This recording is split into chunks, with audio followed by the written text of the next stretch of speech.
ఘనపటేలు ఇరవరు వాళ్ళం ఒకటి ఎలా అవుతుంది ఇరగవరం మీరు అమలాపురం ఇరగవరం కాదు మా బాబాయ్ ఇరగవరం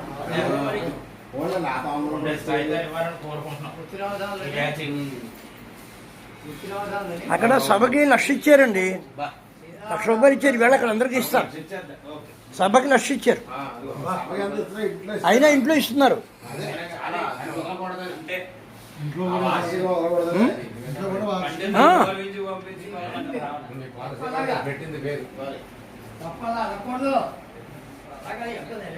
చిన్న ఉద్యోగం చేసుకుంటే నా గురించి చెప్పుకోకూడదు.